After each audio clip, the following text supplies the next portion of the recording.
Palavra da Verdade, com Hernandes Dias Lopes. Eu quero compartilhar com vocês o texto de Lucas, capítulo 3. E hoje eu quero falar sobre o precursor do Rei dos Reis. Lucas, capítulo 3, versos de 1 a 20. Acompanhe comigo a leitura. E depois eu te peço para não fechar sua Bíblia. Preciso que você acompanhe com a Bíblia aberta comigo a exposição desta passagem.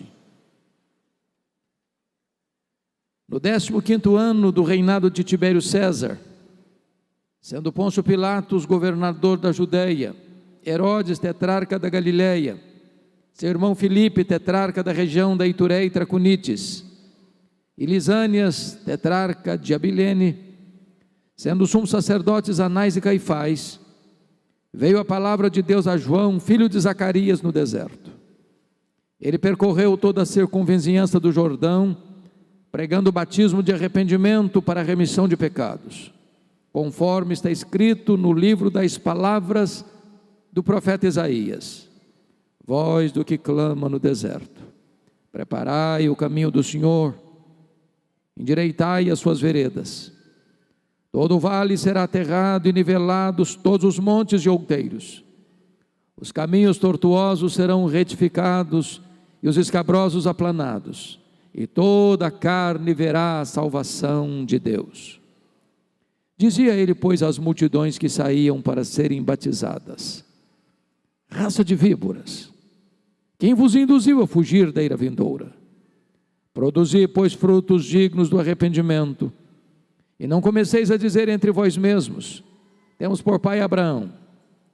Porque eu vos afirmo que destas pedras Deus pode suscitar filhos a Abraão.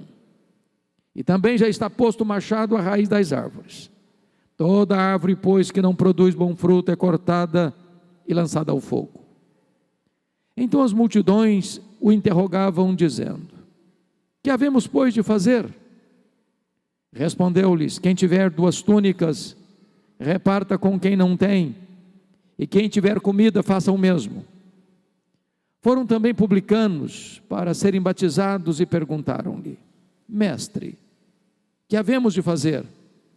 Respondeu-lhes: não cobreis mais do que o estipulado.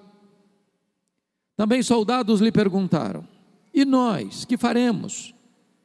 E ele lhes disse: a ninguém maltrateis, não deis denúncia falsa, e contentai-vos com o vosso soldo.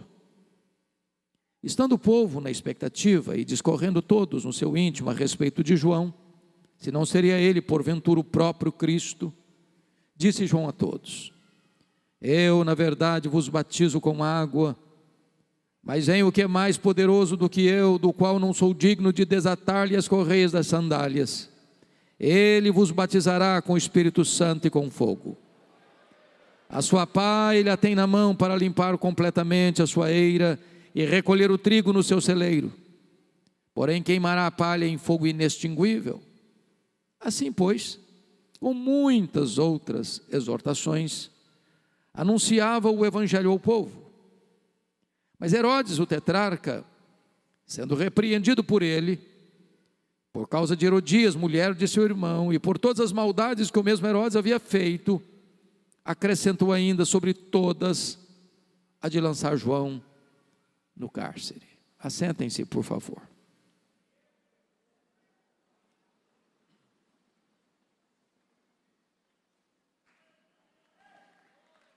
Irmãos queridos, João Batista é uma das figuras mais emblemáticas da Bíblia. Este homem alegrava-se em Cristo antes mesmo de nascer. Seu nascimento foi um milagre. Sua vida foi um portento. Sua morte foi um mistério. Este homem abre o Novo Testamento e encerra o Antigo Testamento. Este homem recebe de Jesus o mais elevado elogio que um homem pode receber. Jesus disse: dentre os nascidos de mulher, ninguém é maior do que João. Ele é o precursor do Rei dos Reis. Ele veio preparar o caminho do Messias. E o propósito de Lucas, que era historiador e médico, é apresentar-nos o cenário político e religioso do mundo em que João Batista dá início ao seu ministério. E Lucas adota um método para fazer isso. Ele parte do geral para o particular. Ele parte do Império Romano para a província de Israel. E então peço que você observe comigo o verso 1, quando está escrito: no 15º ano do reinado de Tibério César. Tibério César governou o Império Romano do ano 14 ao ano 37. Se João Batista começou no 15º ano, eu estou dizendo que João Batista dá início ao seu ministério no 29º ano da era cristã. Como é que estava o império? Como é que era o Império Romano no primeiro século? E nós poderíamos recordar um pouquinho, começando com Júlio César, que é sucedido por César Augusto, que governa do ano 27 a.C.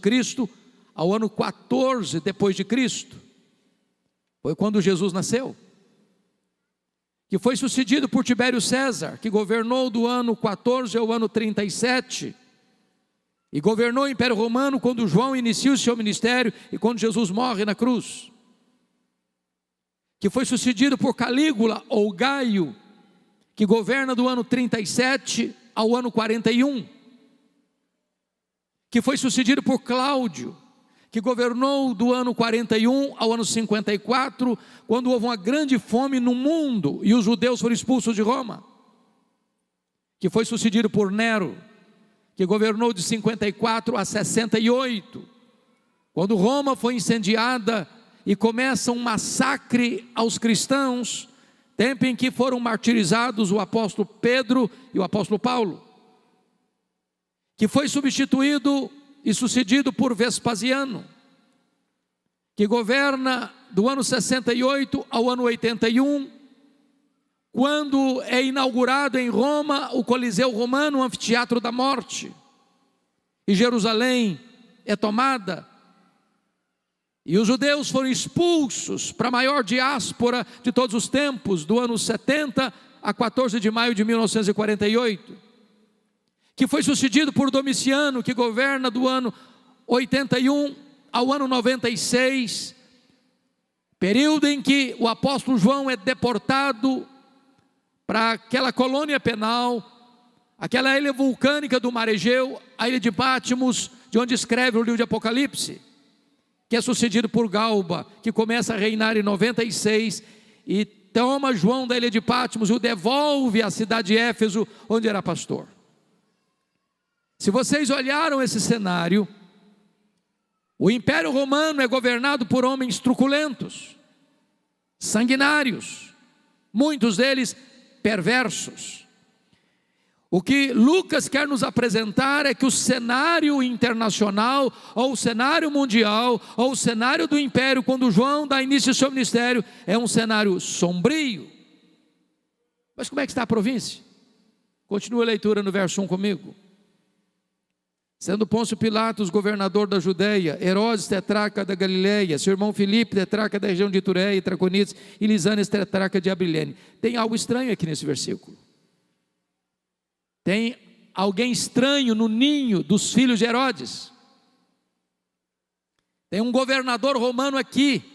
Você sabe que tetrarca é um governo de uma quarta parte. E só tem 3 filhos de Herodes aqui. O primeiro nome não é filho de Herodes. Como é que Pôncio Pilatos, que era romano, cai de paraquedas aqui em Israel? E me permita explicar um pouco sobre isso, e tenham paciência comigo nesta análise, porque entendo que isso é fundamental para entendermos o ministério de João Batista. Então me permita recuar um pouco na história para explicar isso. Quando o Velho Testamento encerra o seu registro, lá com Malaquias, nós estamos falando do ano 400 a.C. Quem governava o mundo era o Império Medo-Persa. Este Império Medo-Persa caiu nas mãos de um outro grande império, o Império Grego ou Greco-Macedônio, com Filipe da Macedônia e Alexandre o Grande, que espalha a cultura grega, a cultura helênica para o mundo todo e impõe uma língua universal, o inglês de hoje, o grego da época. Quando Alexandre o Grande morre precocemente, com 33 anos de idade, não tendo sucessor para o trono, o grande império greco-macedônio é repartido entre 4 generais. Israel ficou ora sob o domínio dos egípcios, os Ptolomeus, ora sob o domínio dos sírios, os seleucidas. Nesse período que nós chamamos de interbíblico, foi feita uma tradução do Velho Testamento para o grego, uma versão muito importante chamada de Septuaginta. E no período em que os seleucidas estavam governando, o rei Antíoco IV profana o templo de Jerusalém, sacrificando uma porca no altar. Isso precipita uma guerra, chamada Guerra dos Macabeus, quando Matatias Macabeus, com seu filho Judas Macabeus, não suportando esta profanação, esta tentativa de aculturar e massificar a igreja dentro de uma cultura secular dos gregos, eles se revoltam e declaram guerra e ganham a guerra. Israel é liberto do poder estrangeiro e a família Asmoneia começa a governar Israel. Porém, no ano 63 a.C., Pompeu conquista Israel para o Império Romano. Israel passa a ser dominado pelo Império Romano. Naquela época, Pompeu nomeia Antípater como rei sobre o território de Israel. Ao morrer, fica mais fácil entender agora, seu filho, chamado de Herodes, que nós chamamos de Herodes o Grande, começa a reinar em todo o território de Israel. Esse homem foi um grande empreendedor. Tudo que tem de grande lá em Israel na época, foi ele que fez. Foi ele que ampliou e embelezou o templo de Jerusalém, tornando-o maior e mais belo do que o templo de Salomão. Foi ele quem construiu o porto de Cesareia, abrindo o comércio para o mundo e facilitando as viagens missionárias. Foi ele quem edificou e construiu a fortaleza de Massada, ao lado do Mar Morto, para onde fugiram 3.000 judeus, quando Jerusalém foi destruída no ano 70. Mas esse homem tinha um problema. Ele não suportava a ideia de que alguém pudesse tomar o poder das suas mãos. Para vocês terem uma ideia, quando ele assumiu o governo, ele mandou matar mais da metade do sinédrio judaico, que era composto de 71 membros, para dizer: aqui quem manda sou eu. Ele casou-se 9 vezes. A sua esposa preferida era chamada de Mariana, da nobreza. Logo que ele assume o governo, a sua sogra, mãe de Mariana, dona Alexandra, pediu para ele nomear um jovem de 17 anos, um sobrinho, chamado Aristóbulo, como sumo sacerdote. A religião já estava corrompida. O menino tinha 17 anos e assumiu a função mais elevada da religião judaica, sumo sacerdote, com 17 anos. E ele foi bem, carismático que era. Ele ficou com ciúmes, mandou matar o rapaz. A sua sogra Alexandra, com medo dele, fugiu para o Egito, sob as sombras de Cleópatra, e ele manda os seus emissários no Egito e mata a sogra. Diante dessa matança toda, ele começa a matar também toda a família da sua esposa Mariana, que era da nobreza. O imperador César Augusto convoca a Roma para lhe dar uma descompostura e afirmou: é melhor ser filho de um porco do que ser filho de Herodes. Antes de viajar para Roma, com medo de Mariana conspirar contra ele, porque a família dela estava sendo assassinada, ele mata a sua chamada mulher preferida, Mariana. Quando ele retorna de Roma, ele manda 2 de seus filhos para Roma para estudarem, e a sua irmã Salomé, que era pior do que ele, disse: quando seus filhos voltarem, eles estarão mais aptos para governar do que você. Ele não titubeou, mandou estrangular os 2 filhos. Quando ele estava à beira da morte, na instância mineral de Jericó, ele fez a sua irmã Salomé jurar para ele: no dia que eu morrer, você vai mandar matar pelo menos um membro de cada família nobre de Jerusalém, porque eu quero ter lágrimas e sangue no meu funeral. Esse registro, pastor Jessé, pastor Davi, me ajuda a entender um versículo da Bíblia que, mesmo sendo pastor, demorei anos para entender. Mateus 2, eu nunca tinha entendido isso. Está escrito lá que quando os magos vieram do Oriente, chegando em Jerusalém, fizeram uma pergunta: onde está o recém-nascido rei dos judeus? Vimos a sua estrela no Oriente e viemos para adorá-lo. E diz a Bíblia que o rei se alarmou e a cidade inteira de Jerusalém se alarmou. Mas como um rei se alarma com uma pergunta dessa?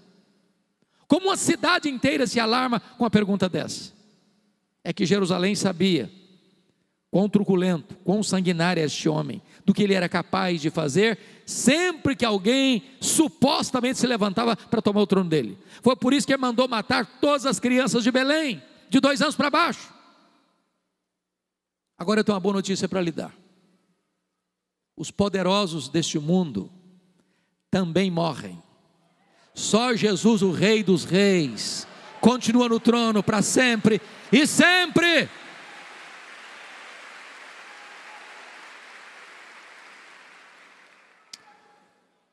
Com a morte dele, meus amados, o território de Israel é dividido em 4 partes, nós chamamos na Bíblia aqui de tetrarquias. O que é curioso é que o primeiro tetrarca não está aqui. Quem é o primeiro tetrarca que não está aqui? Você tem que entender esse versículo primeiro à luz de Mateus 2:22. Porque lá em Mateus 2:22 informa-nos que o filho que assume a tetrarquia da Judéia era Arquelau. E o que aconteceu com Arquelau? Ele era muito mau, pior do que o pai. E quando ele assumiu o governo da tetrarquia da Judéia, os judeus disseram para Roma assim: este homem é muito mau, tira esse homem daqui, tira esse homem daqui, bote aqui um representante romano, bote aqui um governador romano. Se você percebeu, todo o estado de Israel era governado pela família herodiana, por uma família idumeia. Roma não tinha um pé dentro de Jerusalém. Roma então aproveita o ensejo, tira Arquelau do poder e põe dentro de Jerusalém, dentro da tetrarquia da Judéia, um governador romano. É por isso que você encontra aqui, sendo governador, Pôncio Pilatos. Pôncio Pilatos não era o primeiro, já era o 5º. Qual é o propósito de Lucas, meus irmãos, para nos trazer essas informações? É mostrar para nós como é que estava o Império Romano, agora como é que está a província. E eu pergunto: esse time aí é gente boa? Pilatos, Herodes Antipas. Pilatos, diz a Bíblia lá em Lucas 13, que quando os galileus vieram adorar em Jerusalém, ele mandou matar os galileus e misturar o sangue deles com seus sacrifícios. Herodes Antipas foi um camarada que mandou prender João Batista e degolar João Batista e zombou de Jesus no seu julgamento. O que eu quero levantar aqui para vocês é que o cenário político do império era o pior, mas o cenário político da província era pior ainda. Era um cenário cinzento. Mas talvez você pergunte assim: bom, pastor, já que o cenário político é tão complicado, quem sabe o cenário religioso melhore, seja um porto de esperança. Confira comigo o versículo 2. Está escrito o seguinte: sendo sumos sacerdotes Anás e Caifás. O que você achou de estranho aqui? Só tem um sumo sacerdote, aqui tem 2. A religião já está corrompida. Para vocês terem uma ideia, do ano 28 ao ano 14 depois de Cristo, ocuparam essa função de sumo sacerdote 28 pessoas. Era comprado a peso de ouro esse cargo. O Anás é o sogro, o Caifás é o genro. O Anás já tinha sido deposto, mas porque era muito influente, ele nos bastidores comandava. Em outras palavras, o Anás é o sumo sacerdote de fato, o Caifás é o sumo sacerdote de direito. Tanto é verdade que quando Jesus foi julgado, quem o interrogou não foi Caifás, foi Anás. Mas na hora de dar a canetada para enviá-lo para o julgamento a Pôncio Pilatos, quem assina é Caifás. Ora, se a política está corrompida, a religião também está. Agora, irmãos, você pergunta, tem esperança numa situação dessa? Você olha para o mundo que está convulsionando diante de uma agenda global anticristã, que tenta destruir os valores judaicos cristãos, que tenta destruir os fundamentos da família, que tenta colocar a sociedade de cócoras diante de uma agenda da ditadura do relativismo. E você pergunta, meu Deus, tem esperança? E eu quero dizer para você que quando o cenário está cinzento, Deus entra na história, Deus vira o placar do jogo, Deus vira a mesa da história, Deus cria um fato novo.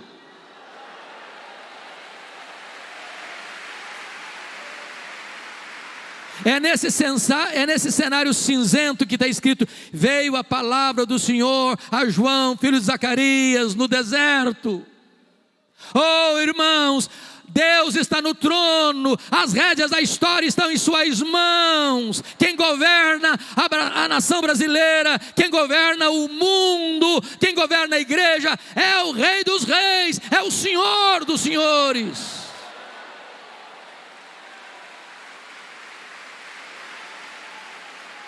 João Batista é um homem estranho, se veste de maneira estranha, se alimenta de comida estranha, prega num lugar estranho.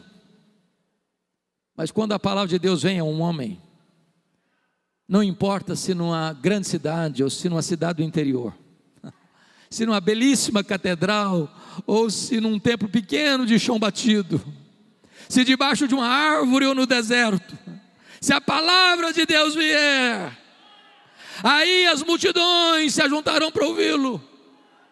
Não importa se num ambiente sagrado ou se numa sala de uma universidade, se o Senhor falar, as multidões se ajuntarão para ouvi-lo.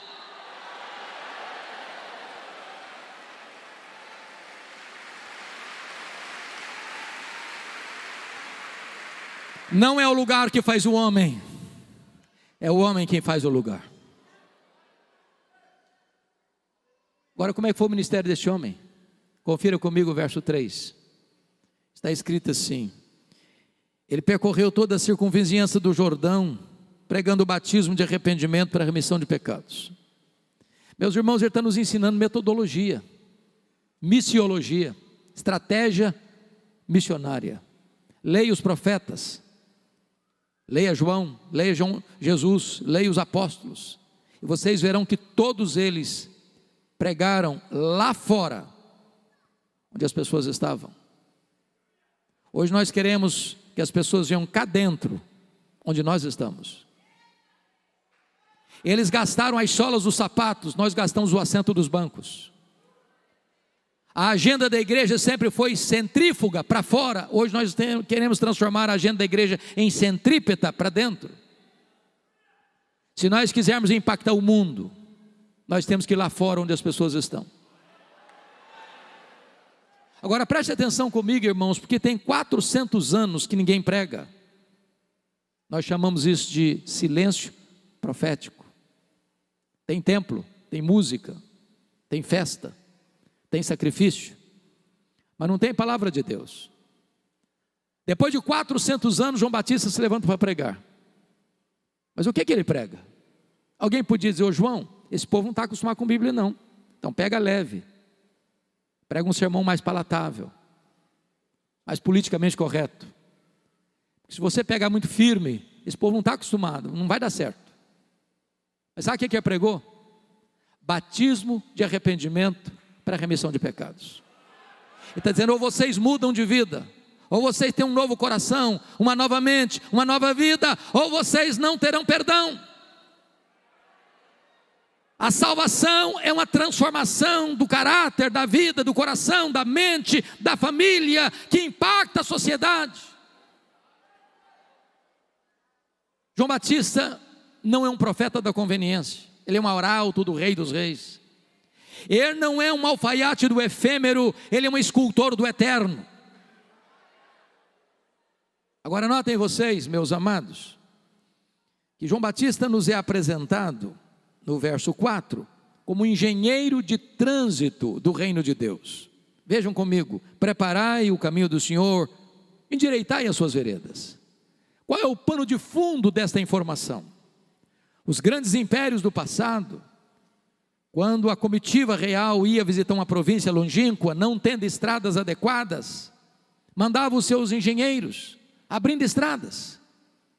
João Batista é esse engenheiro de trânsito, mas não está falando de estrada, de topografia, está falando do seu, do meu, do nosso coração. Na verdade, meus irmãos, eu entendo que avivamento é exatamente preparar o caminho do Senhor para que Ele se manifeste. Pastor Gessé, eu tive a bênção de visitar a missão Quacesabanto em 1991, na África do Sul. Ali aconteceu um dos maiores avivamentos do século passado, em 1966. Lá foi construído um templo, mais ou menos desse tamanho aqui, para 15 mil pessoas, numa fazenda, com 3 cultos por dia. Caravanas do mundo inteiro indo lá ver o que estava acontecendo. Ali cegos viram, tetraplégicos andaram. Eu tive a bênção de ouvir o testemunho da regente do coral, que ficou morta 17 horas, e quando estava sendo levado para o cemitério, o Senhor a levantou da morte.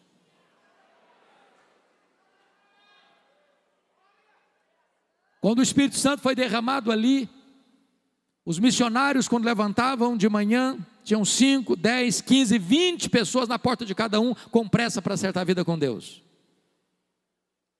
Perguntamos então para o pastor Erlo Stigen, aquele instrumento que Deus usou para aquele grande avivamento: pastor Erlo, o que é avivamento? Ele respondeu-nos: avivamento é preparar o caminho do Senhor para que Ele se manifeste. Nossa vida não pode ser um obstáculo para a manifestação de Jesus. Nossa vida precisa ser um caminho aberto para Ele passar. Quando Jesus vem, meus irmãos, 4 revoluções precisam acontecer na nossa vida. Confira comigo, por favor, o versículo 5. Todo vale será aterrado, todo monte outeiro será nivelado, todo caminho escabroso será retificado, e todo caminho tortuoso será retificado, e todo caminho escabroso será aplainado. O que isso significa? Vale é depressão, são as cavernas da alma, são os lugares escuros e sombrios da vida.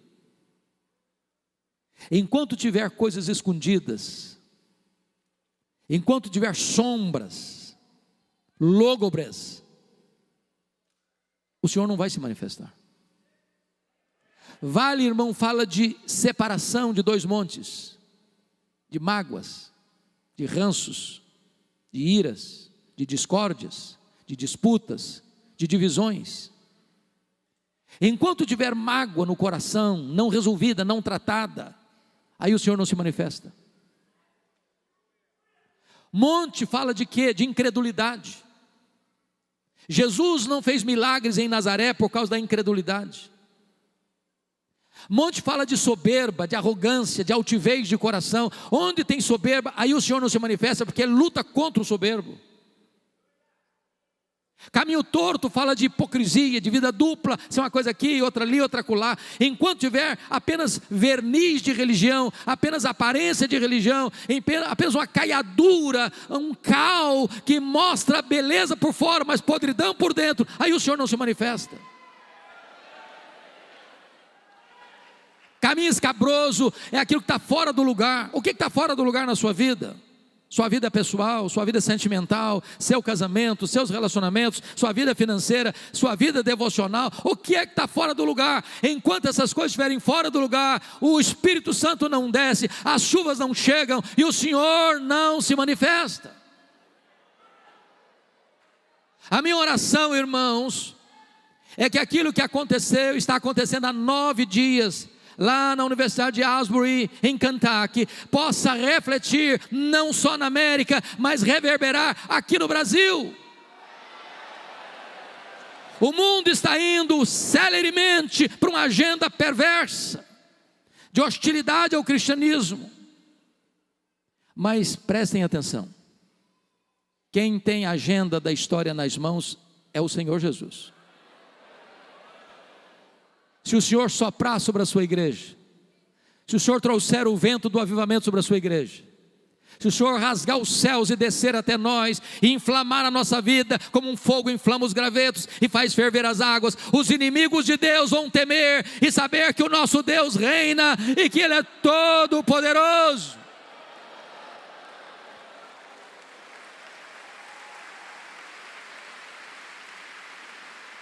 O resultado, irmãos, dessas transformações profundas que só Deus pode fazer na nossa vida, está no versículo 6, de maneira tão clara. Então toda a carne verá a salvação de Deus. Nós aguardamos esse dia. A pergunta do pastor Gessé tem sido a minha pergunta nesta semana. Meu Deus, não te vás sem nos visitar. Onde vai começar, Senhor? Pode ser numa escola, pode ser numa universidade, pode ser num templo, eu não sei. A Bíblia diz que os olhos do Senhor passam por toda a terra, procurando um homem, cujo coração seja totalmente dele. Quiçá aqui, Fortaleza, Canaã. Bom, talvez você pergunte assim, pastor, e quem é que estava lá no deserto, ouvindo João Batista?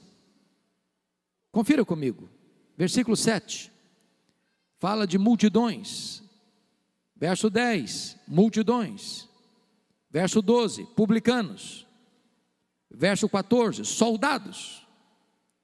Por que é importante destacar isso aqui? Pastor Davi, eu tenho estudado recentemente alguns grandes luminares da área de crescimento de igreja. Todos nós estamos interessados nesse assunto. Queremos que a igreja cresça. Aí esses teóricos dizem assim, para você ter uma igreja relevante, você tem que ter uma igreja homogênea.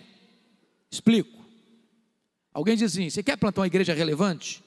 Eu quero plantar uma igreja, por exemplo, que tenha poder econômico para investir no reino. Eu vou plantar uma igreja ao lado de um condomínio de luxo.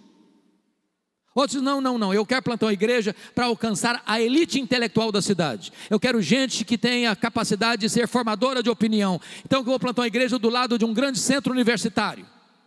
Quero os professores, os acadêmicos. Outro diz, não, eu quero plantar uma igreja no bairro mais pobre da cidade, para alcançar as pessoas mais carentes, eu vou fazer opção pelos pobres. Só que quando eu olho para a Bíblia, eu não vejo nada disso. Nada disso. Irmãos queridos, a igreja de Deus é o único lugar do mundo em que o homem mais rico da cidade se assenta do lado do homem mais pobre da cidade, e eles são absolutamente iguais.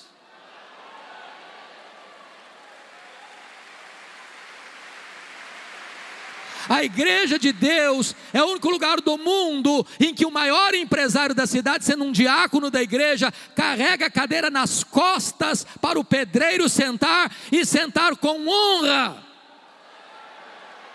Deus não vê o homem como o homem vê. Deus não olha a cor da pele, Deus não olha a conta bancária, Deus não olha os diplomas da parede, Deus não tem opção nem por este nem por aquele. Deus tem opção por todos, Ele ama a todos e tem uma palavra para todos e quer salvar a todos para a glória do seu nome.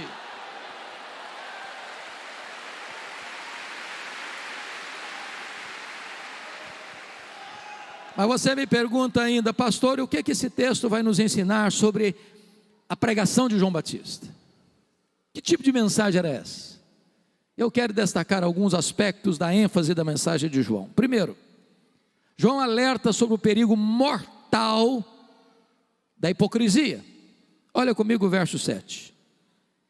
Dizia ele, pois, às multidões que saíam para serem batizadas: raça de víboras!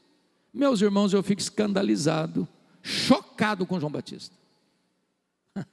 Tem 4 anos que ninguém prega. Aí João se levanta para pregar o primeiro sermão e chama o auditório dele de raça de víboras. Que insensibilidade, que falta de polidez.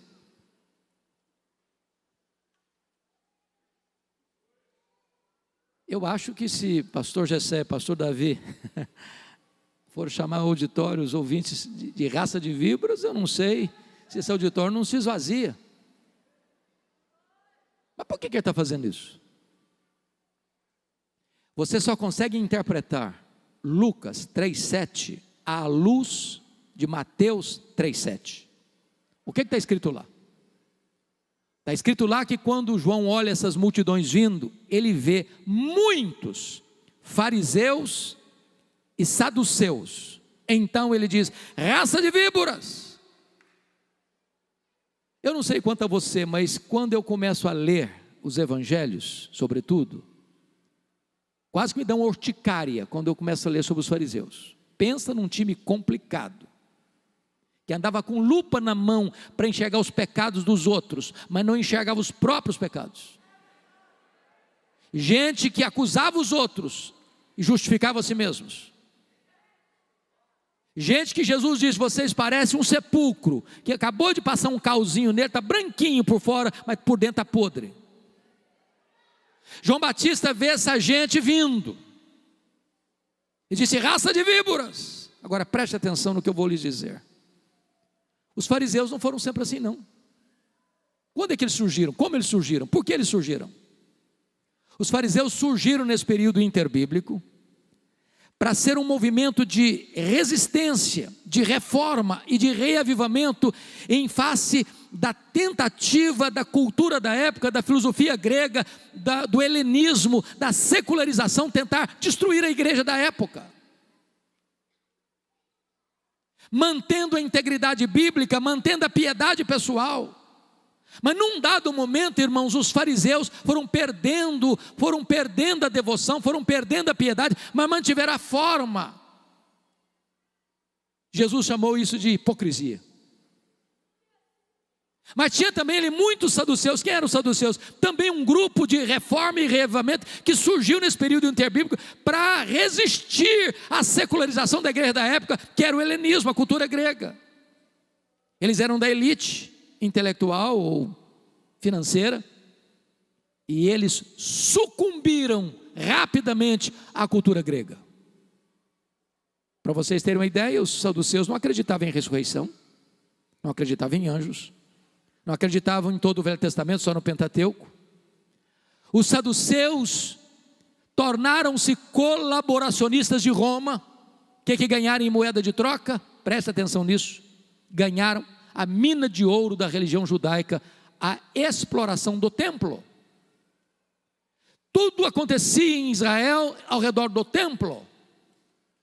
Nas festas, multidões rumavam para Jerusalém, só que os adoradores que vinham dos mais diversos países não podiam comprar nenhum sacrifício com moeda estrangeira, e não podiam fazer a troca da moeda fora do templo, tinha que fazer a troca lá dentro do templo com os cambistas, que cobravam taxas escorchantes, abusivas, para embolsar a grana. Nenhum adorador podia trazer de casa uma ovelha, um cordeiro, ou uma pomba, uma rola para sacrificar. Tinha que comprar lá na praça do templo. A praça do templo tinha mesas de cambistas, currais de ovelhas, gaiolas de pombas e rolas, e aquilo era um comércio. E Jesus pegou um chicote e começou a virar a mesa dos cambistas, a abrir os currais, a abrir as gaiolas, dizendo: vocês transformaram a casa do meu pai, casa de oração, em covil de salteadores. O que é covil? É um lugar que o ladrão rouba e foge para lá para se esconder. João Batista está olhando esse time todo vindo, disse: raça de víboras. Mas por que falou isso? Permita-me dizer isso. A hipocrisia é pior do que o veneno das víboras, porque o veneno da víbora foi Deus quem colocou, Mas a hipocrisia é o diabo quem coloca. Segundo alerta de João, na sua mensagem, o perigo real do inferno. Olha o verso 7 comigo. Quem vos induziu a fugir da ira vindoura? Pastor Gessé, eu fico chocado com João Batista. É o primeiro sermão depois de 400 anos. Tem tanta coisa boa para pregar. Podia pregar sobre o amor de Deus, a graça de Deus, a bondade de Deus. O cara vai me pregar o primeiro sermão sobre o inferno. Dá para entender isso, irmãos? Eu garanto a vocês, nenhum crente, depois de ouvir um sermão do pastor Gessé, do pastor Davi, dos demais pastores da igreja, sobre o inferno, dá um tapinha nas costas dele, na porta da igreja, pastor, que sermão maravilhoso que o senhor pregou hoje.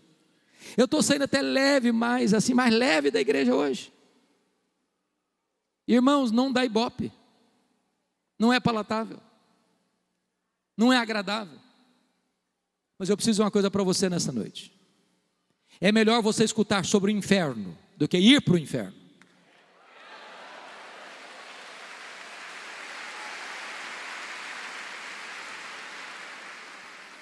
A terceira ênfase de João Batista na sua mensagem, irmãos, é o perigo do falso arrependimento. Olha o verso 8 comigo. Produzir, pois, frutos dignos do arrependimento. Por que é importante enfatizar isso aqui? Está surgindo no Brasil uma falsa e perigosíssima teologia chamada de supergraça ou hipergraça. É a teologia que diz que Deus justifica o pecado e não o pecador. Sabe o que significa isso? Ele diz assim: venha como você está e permaneça como você quiser. Deus te ama, Deus é bom. Seus pecados não atrapalham não. Pode continuar do jeito que você quiser. Deus te entende. Agora somos uma igreja inclusiva. Vale tudo aqui. Vale tudo. Mas essa graça que justifica o pecado e não o pecador não é graça, é desgraça. Porque ela leva para o inferno. Entenda isso, o evangelho é o poder de Deus para a salvação de todo o que crê. O evangelho transforma a mente, o evangelho transforma o coração, o evangelho transforma a vida, o evangelho transforma o casamento, o evangelho transforma a família, o evangelho transforma a sociedade, o evangelho transforma.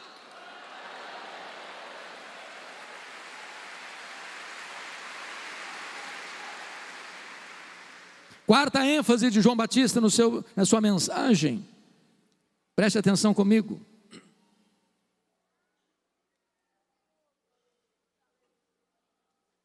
Ele alerta sobre o perigo da falsa confiança religiosa. Olha o verso 8. E não comeceis a dizer entre vós mesmos, temos por pai Abraão. Sabe o que estão fazendo aqui com João Batista? Estão dando carteirada no pregador. Estão dizendo assim, ô pregador, ô João Batista, vê se enxerga, cara. Você sabe com quem você está falando? Nós temos pedigree. Nós somos filhos do Abraão. Pega leve com a gente. Agora me permita dizer isso. Os verdadeiros filhos de Abraão não são aqueles que têm o sangue de Abraão correndo em suas veias, mas aqueles que têm a fé de Abraão habitando em seu coração. Se você crê em Jesus, você é o verdadeiro filho de Abraão. Tem muita gente, pastor Gessé, que às vezes eu pergunto assim, e aí, você tem segurança da sua salvação? Eu falei, claro, eu sou um calvinista. Aí eu pergunto para você, tem certeza? Eu sou claro, eu sou arminiano. Pergunto para você tem certeza? Eu sou, mas é claro, eu sou presbiteriano, eu sou batista, sou assembleiano, eu sou até da Canaã. Meu irmão, ser calvinista, ser arminiano, ser batista, ser presbiteriano, ser assembleiano, ser da Canaã, é coisa boa para você, mas deixa eu dizer uma coisa, é só Jesus que salva, é só Jesus que perdoa pecados, é só Jesus quem transforma e leva para o céu.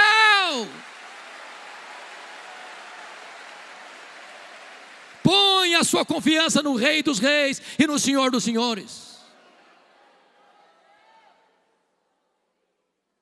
Mas finalmente, em quinto lugar, João Batista alerta sobre o perigo de uma vida infrutífera, versículo 9. E também já está posto o machado à raiz das árvores, toda árvore, pois que não produz bom fruto, é cortada e lançada no fogo. Você quer saber se um cara é crente mesmo? Não escuta o que ele fala, veja o fruto que ele produz. Agora, irmãos, voltando para o texto, uma pergunta é necessária de novo. Esse tipo de pregação produz resultado? Vamos ver? Primeira reação está aí nos versos 10 e 11, confira comigo. Então as multidões o interrogavam, dizendo: que havemos, pois, de fazer? Respondeu-lhes: quem tiver 2 túnicas, reparta com quem não tem, quem tiver comida, faça o mesmo. Meu querido pastor Jessé, uma coisa que me encanta nos avivamentos, é que em tempos de avivamento, o apelo não parte do pregador para o auditório, mas do auditório para o pregador. João Batista está pregando, e quem está ouvindo está perguntando assim: ô pregador, e aí, o que é que nós vamos fazer com esse sermão seu? Ô amados, esperamos um dia, quando o pastor Jessé, o pastor Davi, os demais pastores estiverem aqui, antes deles começarem a fazer um apelo, o auditório já está apelando para o pregador: o que é que eu vou fazer? João Batista diz assim: quem tiver 2 túnicas, dê uma para quem não tem. Quem tiver comida, faça o mesmo. Irmãos, era diferente naquela época. Hoje, eu tenho certeza disso. Todos nós que estamos aqui, se abrirmos o nosso guarda-roupa, tem mais roupa lá do que precisamos. E nós estamos comprando mais. Naquela época não era assim não. Uma pessoa comprava uma túnica e usava a mesma túnica até acabar. Quem tinha 2 túnicas era o só fulano. João disse: se você tem 2, dê uma para quem não tem. Se tiver comida, faça o mesmo. Então, você quer saber se o cara é crente mesmo? Veja se ele é generoso. Generoso. Irmãos, não combina crente mão de vaca, não combina crente sovina, não combina crente avarento. Crente tem o coração aberto, crente tem a mão aberta, crente tem o bolso aberto, crente tem a casa aberta. Crente é generoso.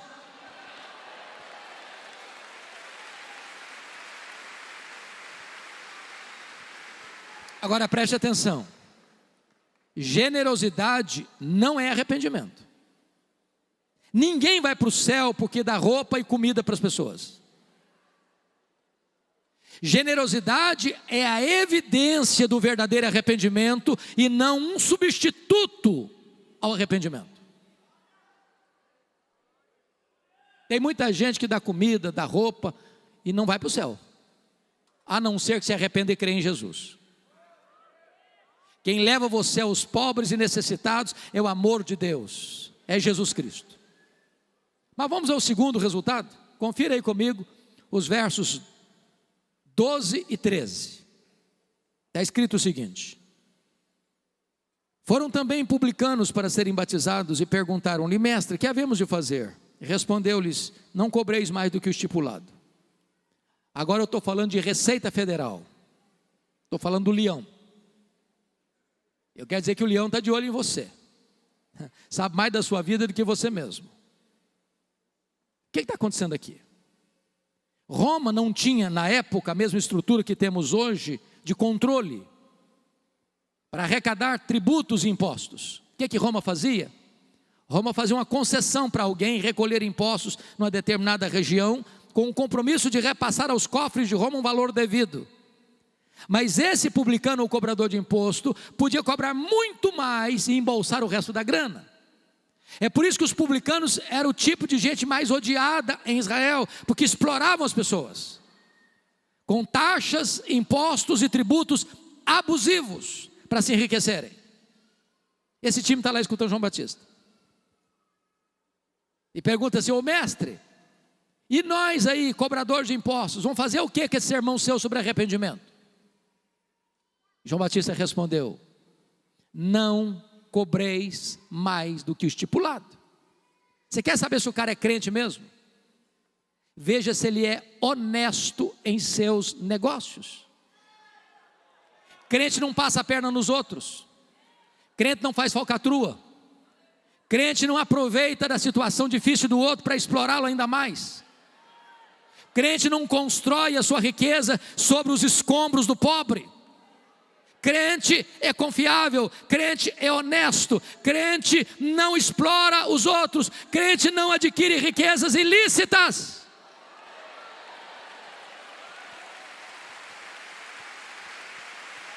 Meus irmãos, a igreja evangélica brasileira precisa de um choque ético. Os parlamentares evangélicos precisam de um choque ético.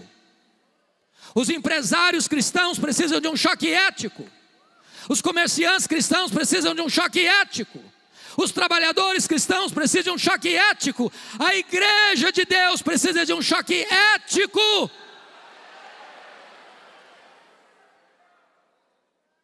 Mas vamos ver a terceira reação. Confira comigo o versículo 14. É escrito o seguinte: também os soldados lhe perguntaram: e nós que faremos? E eles disseram: a ninguém maltrateis, não deis denúncia falsa, e contentai-vos com o vosso soldo. Vamos entender isso aqui. Os soldados eram romanos, num território ocupado, Israel. E você sabe que sempre que alguém está investido de autoridade, no caso aqui com a farda de soldado romano, o perigo de exorbitar, de exceder na sua função, na sua liderança, é muito grande. E acaba, em nome da autoridade que tem, machucando as pessoas, maltratando as pessoas.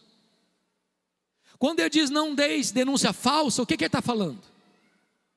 É que os soldados na época estavam mancomunados com os cobradores de impostos para receber propina. Então eu vou ilustrar isso.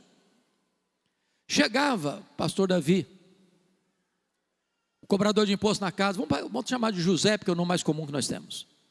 Senhor José, eu vim aqui informar ao senhor que o seu imposto esse ano é tanto. O senhor José tomava um susto. Disse: meu Deus, eu não posso pagar isso tudo. Se eu for pagar esse tanto de imposto, eu vou passar fome com a minha família. Senhor José, é tanto. Não discutia não. Embora. Entrava o soldado. Senhor José, seu imposto esse ano é tanto. Eu não posso pagar isso tudo. Ou senhor José, ou o senhor paga ou eu te denuncio. Ser denunciado por um soldado romano era botar a cabeça prêmio. Parte dessa grana ia para o bolso de quem? Do soldado. E esse time está lá escutando João Batista. E nós? Ele disse: não deis denúncia falsa. Contentai-vos com o vosso salário, com o vosso soldo. Você quer saber se o cara é crente mesmo? É se ele não faz falcatrua para engordar o salário. Se ele não vende a consciência dele para ganhar mais. Se ele não entra em esquemas, malabarismos para se enriquecer. Meus irmãos, eu sei que essas coisas não acontecem mais hoje. Eu sei. Não acontece, né? Mas nunca é demais alertar. Sabe por quê, queridos? O evangelho que nós abraçamos, que nos alcançou, é um evangelho que transforma o caráter, a vida, a família, os negócios, a vida financeira. Tudo é transformado pelo poder do evangelho de Jesus Cristo. Você não é crente apenas quando você entra num templo evangélico. Você é crente quando você vai para o seu comércio, quando você vai para a sua indústria, quando você vai para o seu trabalho, quando você vai para os seus negócios, quando você vai para a sua empresa. Ali você também é um crente que reconhece o senhorio de Jesus Cristo na sua vida.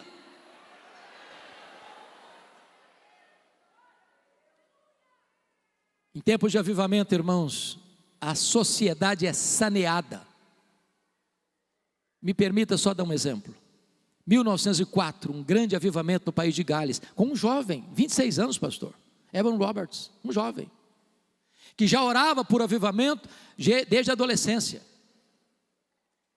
E quando o avivamento chegou no país de Gales, em 6 meses, mais de 100 mil pessoas convertidas. Os estádios de futebol ficaram vazios e as igrejas cheias. Os bares ficaram vazios e as igrejas cheias. Os prostíbulos fecharam as portas. Os juízes presenteavam uns aos outros com lenço branco, porque não tinha crime para julgar. Deus sarou a nação. E nós queremos um avivamento, irmãos, que restaure a igreja e sare a nação. Agora, queridos, para terminar, me permita falar 3 coisas do pregador. Primeira coisa, ele tem reconhecimento e consciência de quem ele é. Confira comigo os versos 15 e 16, por favor. Estando o povo na expectativa e discorrendo todos no seu íntimo a respeito de João, se não seria ele porventura o próprio Cristo, disse João a todos: eu na verdade os batizo com água, mas é um que é mais poderoso do que eu, do qual não sou digno de desatar-lhe as correias das sandálias, e ele vos batizará com o Espírito Santo e com fogo. Vamos entender isso aqui. João Batista eu chamaria de cara de leão. O cara não tem medo de nada, não tem medo de ninguém. Aí de repente, toda a multidão, não alguns, todos, todo o povo, começou a pensar assim: ô gente, você quer saber uma coisa? Esse cara não veio preparar o caminho do Messias, é nada. Ele é o próprio Messias. É ele, não é outro não, é ele. Todo mundo pensava a mesma coisa, é ele. Ô gente, é ele aqui, ó, esse João é o Messias. Até o momento que essa cogitação da multidão se transforma numa pergunta. E essa pergunta beija os ouvidos de João Batista, com aquela voz sedosa e aveludada do sibilo da serpente. E a pergunta era esta: porventura, tu não és o próprio Cristo? Olha a tentação aí, olha o perigo aí, olha a tentativa de botar um homem no pedestal aí. Se João Batista tivesse engolido a isca venenosa, ele poderia pensar assim: bom gente, me permita pensar melhor aqui, eu acho que eu sou um fenômeno. Tem 400 anos que ninguém nunca viu o que eu estou fazendo. Aliás, se eu me declarar Messias aqui, o povo já tem do meu lado. Não, eu não engoli a isca venenosa não. Ele foi claro: eu não sou o Messias não, eu vim preparar o caminho do Messias. Eu não sou o verbo não, eu sou apenas uma voz que clama no deserto. Eu não sou a luz não, eu aponto para Jesus e digo: este é a verdadeira luz que vindo ao mundo ilumina todo homem. Eu não sou o cordeiro não, eu aponto para Jesus e digo: este é o cordeiro de Deus que tira o pecado do mundo. Eu não sou o noivo não, eu sou apenas o amigo do noivo. Eu batizo com água, mas aquele que vem depois de mim é mais poderoso que eu, e ele vos batizará com o Espírito Santo e com fogo. Eu não sou nem digno de me curvar, desatar as correias das suas sandálias. Convém que ele cresça e que eu diminua. Não queira receber a glória que só pertence a Jesus. A segunda coisa desse pregador que eu quero destacar está no versículo 16. É a total consciência da sua limitação. Queridos pastores, nós somos muito limitados. Muito limitados. Eu batizo com água, mas aquele que vem depois de mim é mais poderoso do que eu. Ele vos batizará com o Espírito Santo e com fogo. Preste atenção nisso. Pode ser o pastor Jessé, pode ser o pastor Davi, pode ser o pastor mais ilustre que for convidado para pregar nesse púlpito. Todos nós pastores, todos nós pregadores, só conseguimos falar aos ouvidos. Só o Espírito Santo pode falar ao coração. Só o Espírito Santo.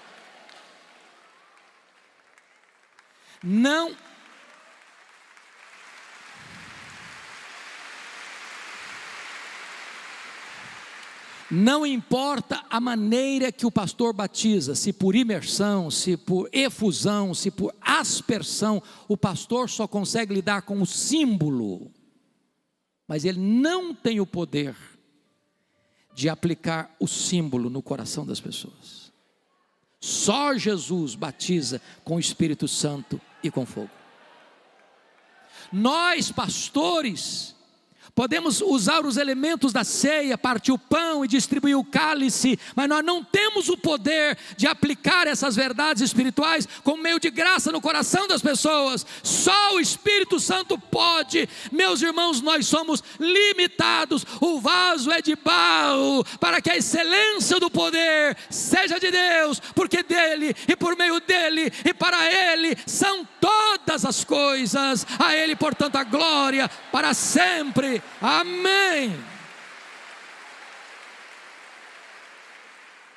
Mas finalmente, em terceiro lugar, último lugar, para encerrar, o pregador sabe quem é, conhece a sua limitação, mas o pregador é corajoso.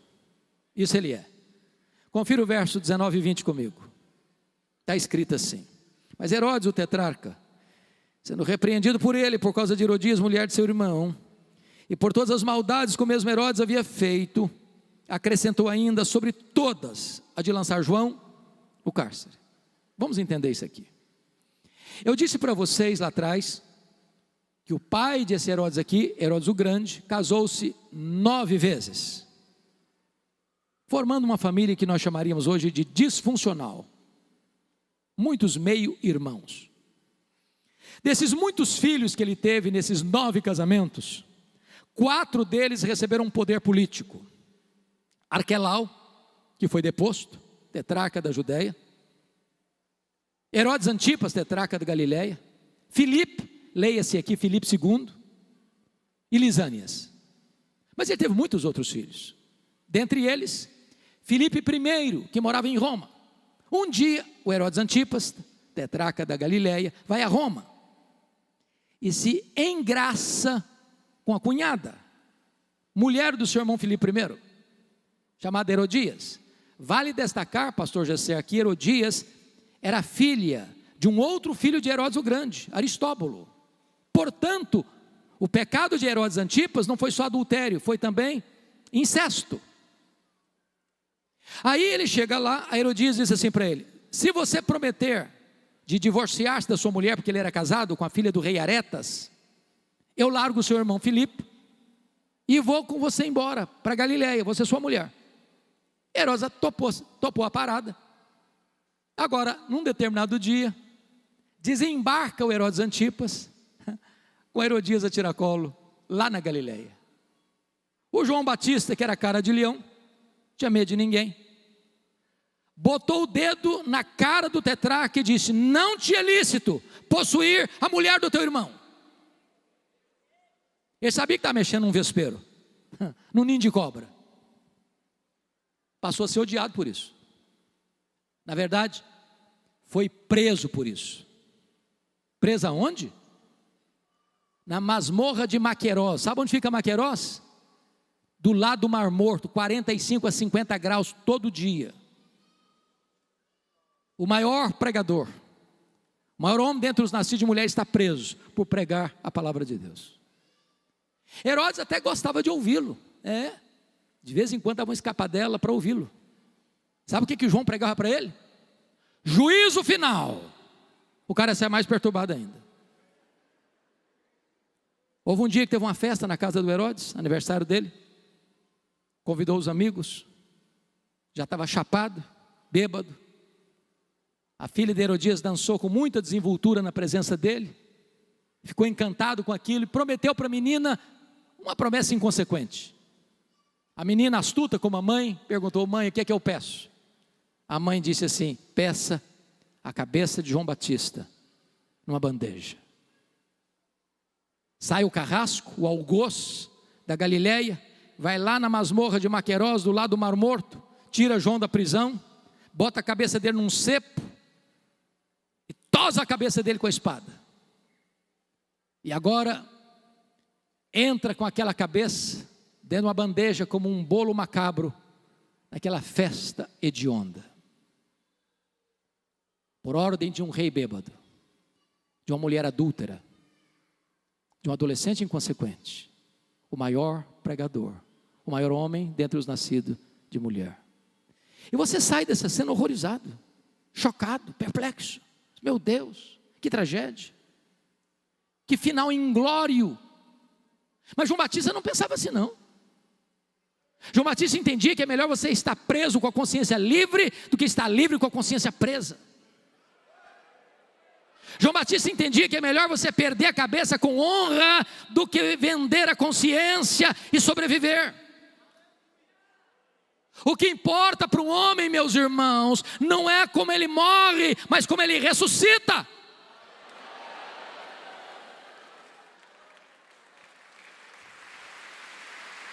Eu não sei o que vem por aí, eu não sei, só Deus sabe. Mas talvez a igreja vai ter que pagar um preço. Mas eu quero dizer a vocês nesta noite, não importa o que virá, não importa o que venhamos a sofrer por causa do Evangelho, os céus indenizarão todo o sofrimento que tivermos por amor a Cristo Jesus. Porque a nossa leve e momentânea tribulação produzirá para nós eterno peso de glória acima de toda a comparação. Eu pergunto a vocês nesta noite, que pai, que mãe coloca o nome num filho de Herodes? Só um louco ou um desavisado. Porém, João Batista, mesmo degolado, nos encoraja ainda hoje, nos anima ainda hoje, nos desafia ainda hoje. E a minha oração e o meu clamor nesta noite é que Deus levante uma geração de crentes fortes, robustos, maiúsculos, superlativos, que não temam nada a não ser a Deus, que sejam prontos a dar a sua vida por esta causa do Evangelho, porque se a causa é maior do que a vida, vale a pena dar a vida por esta causa. Então hoje nós tributamos ao Rei da Glória toda a honra, todo o louvor, agora e pelos séculos dos séculos. Aleluia. Amém.